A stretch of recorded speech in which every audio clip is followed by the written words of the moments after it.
Hello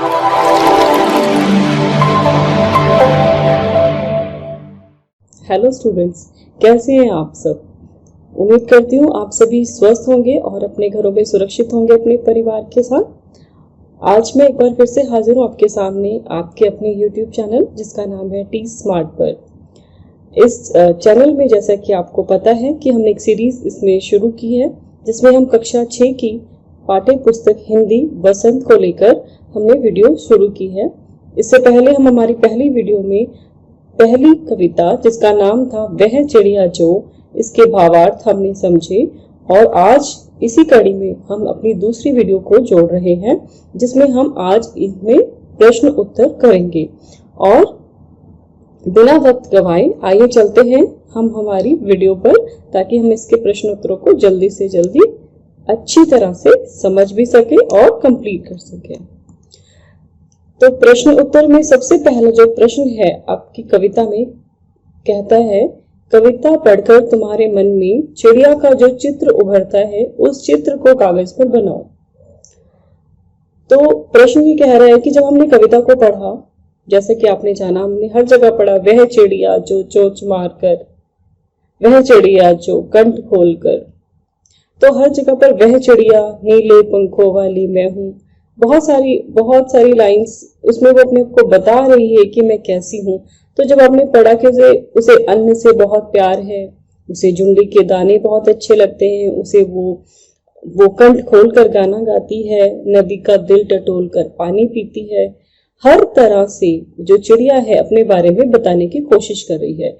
अब ये सब आंखें बंद करके अगर हम सोचते हैं तो हमें चिड़िया कैसी दिखाई दे रही है। जो चित्र आपके मन में आ रहा है आप उस चित्र को अपनी पेन पेपर के साथ उसे ड्रॉ करें, या पेंसिल आप यूज कर रहे हैं उससे ड्रॉ करें और उसमें सुंदर सुंदर वो रंग जो आपको दिखाई दे रहे हैं, जैसा आप देख पा रहे हैं कि कैसी दिख रही होगी वो चिड़िया, आप उस चित्र को कागज पर बनाएं और उसमें सुंदर सुंदर रंग भरें।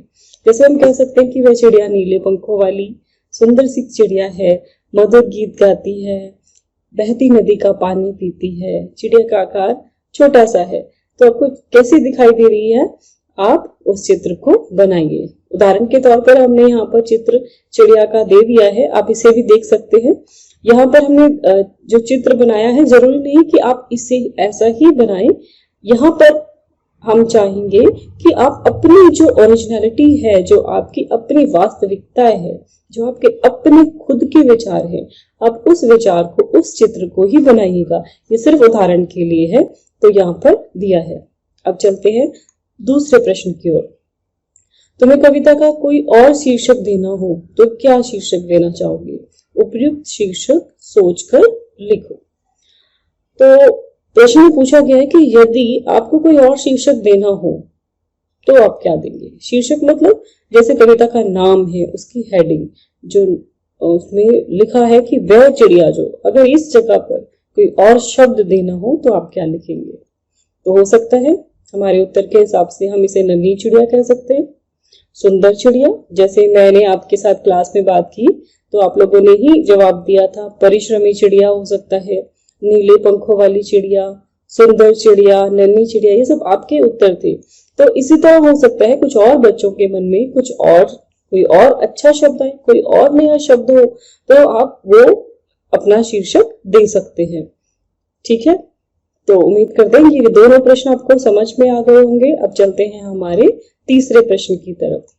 इस कविता के आधार पर बताओ कि चिड़िया को किन किन चीजों से प्यार है। अब जब हमने कविता की शुरुआत की तो कविता में चिड़िया बताती जा रही है उसे किस किस चीज से प्यार है। तो आइए देखते हैं हमारे उत्तर में क्या है। इस कविता के आधार पर हम कह सकते हैं कि चिड़िया को जैसे दूध भरे झुंडी के दाने, उसे दूध भरे अनाज के दानों से, बाजरा, जौ, अनाज, इन दानों में उसको वो प्यार से रस से खाती है। उसे नदी का पानी पसंद है, उसे जंगल में गीत गाना, उड़ना, स्वतंत्र उड़ना बिना किसी की रोक टोक की वो उड़ती है, उसे इससे भी प्यार है।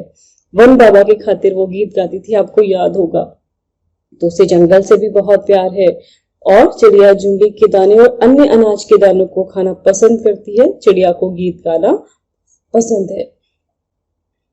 अब चलते हैं हमारे अगले प्रश्न की ओर। प्रश्न 4, आशय स्पष्ट करो। इसमें क भाग है, रस उड़ेल कर गा लेती है। इसका हमें आशय बताना है कि हम इससे क्या समझे। तो जैसे कि हमने क्लास में भी डिस्कस किया था, हम सब ने मिलकर इस कविता की जो भावार्थ है उनको समझा था। रस उड़ेलना, अब जब हम कहते हैं कि हम किसी से बात करते हैं तो हमें लगता है कि जब कोई इंसान हमसे बात करता है तो उसकी आवाज हमें बहुत अच्छी लगती है या उससे बात करना हमें बहुत अच्छा लगता है।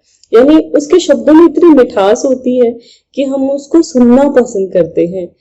और किसी किसी की आवाज हमें बिल्कुल पसंद नहीं होती, चाहे वो कितनी भी अच्छी बात करे। तो यहाँ पे जो चिड़िया है वो इतना मीठा गाती है, उसकी आवाज इतनी मधुर है कि ऐसा लगता है जैसे कि रस उड़ेल कर रख दिया हो। तो चलते हैं उत्तर की ओर कि इसका उत्तर क्या होगा। चिड़िया जंगल में बहुत ही मधुर गीत में, मधुर स्वर में गीत गाती है। वो उसके सुर, उसके ताल, उसकी आवाज की मिठास, सब कुछ बहुत ही बेहतरीन है, बहुत सुंदर है। जब वो अकेली होती है तब वो बिना किसी डर के, संकोच के गाती है, क्योंकि उस पर कोई किसी का, वो किसी भय में नहीं होती है। उसके ऊपर कोई जोर जबरदस्ती नहीं करता कि तुम ऐसे ही गाओ, क्योंकि वो स्वतंत्र है। तो अपनी मर्जी से, अपने मन से जैसा उसका दिल करता है वैसा वो गाती है, और जिससे कि उसके स्वर की मधुरता वातावरण में रस घोल देती है। तो जब वो अपने आप में, यानी अपने आप में होकर, स्वतंत्र होकर, अपने दिल से कंठ खोलकर, स्वतंत्र होकर जब वो गाती है तो वो इतना प्यारा गाती है कि उसकी आवाज सुनकर पूरे आसपास का जो वातावरण है वो भी मधुमय हो जाता है। और इसीलिए कहा गया है कि रस उड़ेल कर गा लेती है। उम्मीद करती हूँ आपको ये प्रश्न भी समझ में आ गया होगा।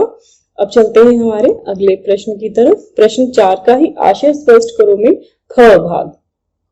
चढ़ी नदी का दिल टटोल कर जल का मोती ले जाती है।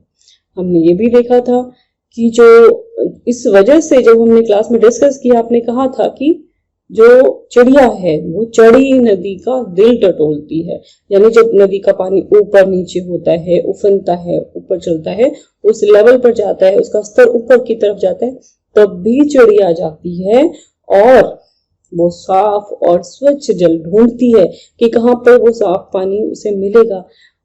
वो जल रूपी मोती ढूंढती है जिसको पीकर वो उसको पूरा संघर्ष करती है उस जल की एक बूंद के लिए, जिसको पीकर वो अपने आप को तृप्त करना चाहती है, जिसको पीकर वो अपनी प्यास बुझाना चाहती है।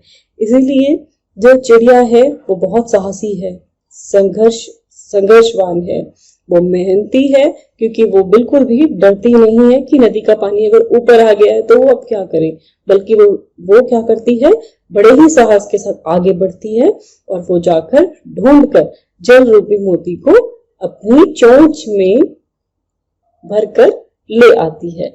तो चलते हैं एक्सप्लेनेशन की तरफ कि यह छोटी चिड़िया बहुत ही साहसी है। वो तो हमें लग गया पता कि जब नदी का पानी ऊपर उठा तो वो गई, और संघर्ष भी करती है, ये भी लग गया, क्योंकि वह चढ़ी हुई नदी से बिल्कुल भी नहीं घबराती। वह उफनती नदी के बीच अपनी चोंच में पानी की बूंद लेकर उड़ जाती है। यानी उफनती नदी में भी वह साफ और स्वच्छ जल ढूंढकर जल रूपी मोती को निकाल लाती है, और पानी से चिड़िया, और उस पानी से चिड़िया अपनी प्यास बुझाती। ऐसे नहीं वो किसी भी, कहीं भी कैसा भी उसको जल मिला और उससे उसने प्यास बुझाई, बल्कि वो उसका, जैसे हम कहते हैं सिलेक्शन करना, जैसे आप लोग अपने लिए छोटी छोटी चीजों का जब चुनाव करते हैं, कभी आपका जन्मदिन हो या कोई खास त्योहार हो तो आप ढूंढते हैं। तो जब हम सिलेक्शन करते हैं, हम किसी चीज को चुनते हैं तो उसमें हमारी मेहनत होती है। इसी प्रकार चिड़िया भी जल रूपी मोती को ढूंढने के लिए बड़ा संघर्ष करती है। तो यहाँ पर हमारा प्रश्न 4 का ख भाग भी समाप्त होता है। अब चलते हैं हम अनुमान और कल्पना की तरफ। प्रश्न 1 में कवि ने नीली चिड़िया का नाम नहीं बताया है। जैसे कि हम सबने देखा पूरे पाठ में कहीं भी नीली चिड़िया का नाम नहीं आया है कि स्पेसिफिक, कि वो विशेष तौर से वो चिड़िया कौन थी या उसका नाम क्या था, वह कौन सी चिड़िया रही होगी, ये सोचने वाली बात है।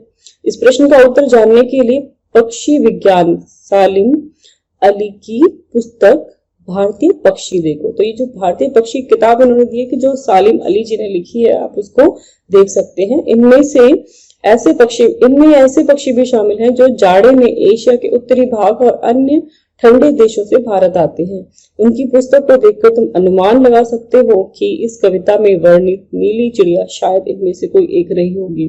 तो उन्होंने 4 नाम दिए हैं, एक नीलकंठ, दूसरी छोटा किलकिला, तीसरा कबूतर और चौथा बड़ा तिरंगा। इन चारों में से आपको देखना है कि वो नीली चिड़िया कौन हो सकती है। तो चलते हैं उत्तर की तरफ। वो नीली चिड़िया कौन होगी? जैसे कि नाम से हम अंदाजा लगाएं या फिर आपने चित्र देखा हो तो आपको पता चल जाएगा कि वह इस कविता में जिसकी बात हो रही है वो कौन है।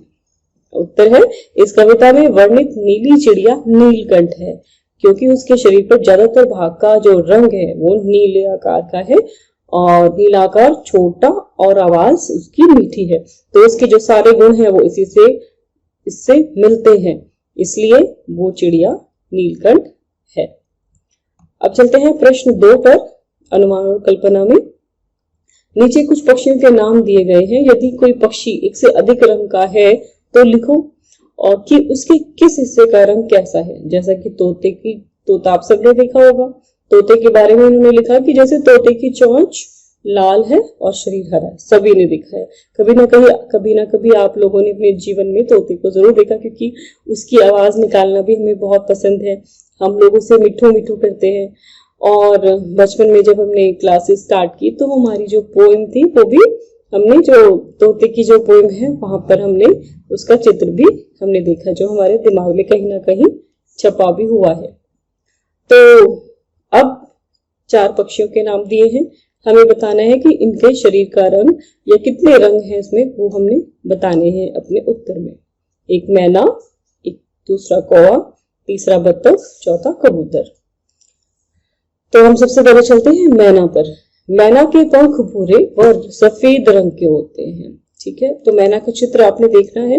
मैना के जो पंख हैं वो पंख भूरे रंग के हैं और जो रंग है वो भूरे रंग भी और सफेद रंग, दोनों रंग के बीच में है। उसकी जो टांगे हैं वो पीली हैं और कुल मिलाकर हुए 3 रंग, जिन रंगों की बात की गई मैना के, पूरे पंख भूरे, सफेद और टांगे पीली, 3 रंग। अब बात करते हैं कौवे की। तो कौवा तो सभी ने देखा होगा, इसकी आवाज भी सभी को निकालने आती होगी। कौवे का पूरा शरीर काला होता है। अब चलते हैं तीसरे पक्षी की तरफ, बत्तख। बत्तख सफेद रंग की होती है और इसके पैर हल्के गुलाबी रंग के होते हैं।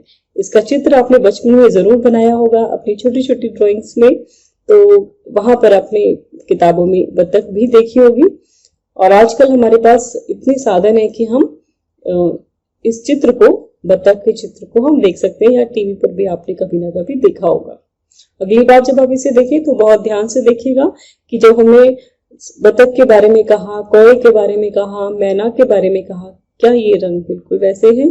तभी आप उसको जब आप रिकॉल करेंगे, आप याद करेंगे कि हाँ हमने पहले वाले पार्ट में ये उत्तर लिखा था, ये बिल्कुल वैसा ही है, तो आपका ज्ञान और भी मजबूत हो जाएगा और भी पक्का हो जाएगा। अब हम चलते हैं आखिरी कबूतर की तरफ।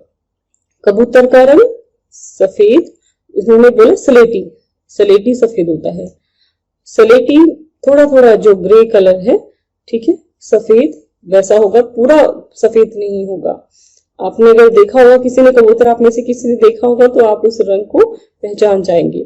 गर्दन कुछ कुछ नीले रंग की होती है, जो यहाँ पे गर्दन है थोड़ी थोड़ी उसकी, पूरी नहीं कुछ कुछ, और इसकी टांगे लाल होती हैं। तो अगली बार जब ये चित्र टीवी पर या मोबाइल पर या कहीं चित्र आपको दिखाई दे, किसी चार्ट पर या आपकी बुक में आपको नजर आए, तो आप बहुत ध्यान से देखिएगा और आप पहचान पाएंगे कि हाँ ये जो हमने आंसर दिया है वो वाकई बिल्कुल इससे मैच करता है, इससे पूरा पूरा। अब चलते हैं प्रश्न 3 की तरफ, जो इस हमारी आज की वीडियो का आखिरी प्रश्न होगा। कविता का हर बंद वह चिड़िया जो, अब जैसे शुरुआत है यहां से हुई है, वह चिड़िया जो से शुरू होता है और कहां पर खत्म होता है, मुझे बहुत प्यार है, यहां पर आकर खत्म हो जाता है। अब करना क्या है, आपको भी इन पंक्तियों का प्रयोग करना है और अपनी कल्पना से कविता के कुछ नए बंध जोड़ने हैं। यानी यहाँ पर आपको मौका मिला है कि आपके मन में कोई ऐसा शब्द आ रहा है या आपके पास भी कुछ ऐसे शब्दों का आपने संग्रह करके रखा हुआ है और आप कोई कविता बना सकते हैं। तो आपको इन दो चीजों का, दो लाइनों का प्रयोग करना है। सबसे पहले शुरुआत होगी आपकी वह चिड़िया जो, और अंत कहाँ पे करेंगे, मुझे बहुत प्यार है, यहाँ पर आपने अंत करना है। एक उदाहरण के लिए यहाँ पर आपको कुछ लाइनें दी हैं, जरूरी नहीं कि आप यही लिखें, आप कुछ और भी लिख सकते हैं। हो सकता है आप इससे भी सुंदर लिखें, इससे भी खूबसूरत शब्द आपके पास हो। तो चलिए इसे देखते हैं। वह चिड़िया जो सब कुछ भुलाकर उड़ जाती है पंख पसार, देखे सारा जगत सुहाना, बिना करे कोई सोच विचार। वह नन्ही प्यारी सी चिड़िया, नीले पंखों वाली मैं हूं, मुझे जगत से बहुत प्यार है। तो ये एक छोटा सा उदाहरण था। आपकी किताब में भी बहुत सारे उदाहरण हैं जहां पर वह चिड़िया जो से लाइनें शुरू होती हैं, वो पंक्तियां शुरू होती हैं और खत्म मुझे बहुत प्यार पर इस शब्दों पर आकर रुक जाती हैं। तो आपको भी आपके पास ऐसे शब्द होंगे, आपको अपनी कल्पना को कलम से उठाकर पेपर पे उतारना है और आप उसको एक कविता रूप दे देंगे। तो इसी के साथ हमारी आज की वीडियो यहीं पर खत्म होती है। उम्मीद करती हूँ कि बच्चों आपको हमारा पहला पाठ, हमारी जो पहली कविता है, उसके प्रश्न उत्तर बहुत अच्छे से समझ आए होंगे। यदि कोई भी ऐसा प्रश्न है जो आपको समझ नहीं आया है तो आप कमेंट बॉक्स में भी लिख सकते हैं या फिर आप मुझे बता सकते हैं, हम उसे फिर से डिस्कस कर लेंगे। और अपने ज्ञान को और मजबूत करने के लिए आप इस वीडियो को दोबारा देखें। जहां पर आपको समझ नहीं आए आप उसे पॉज कर फिर से सुने। उसको बार बार सुनने से आपका जो प्रश्न के उत्तर है वो आपके दिमाग में फीड हो जाएंगे और फिर हो सकता है आपकी जो लर्निंग है, आपको रटना नहीं पड़ेगा। किसी भी चीज का अगर आपको उत्तर याद करना है तो उसे रटे नहीं, उसको समझें। और अगर आप उसे समझने की कोशिश करेंगे तो आपको वहां पे लाइनों को रटने की जरूरत रहेगी ही नहीं।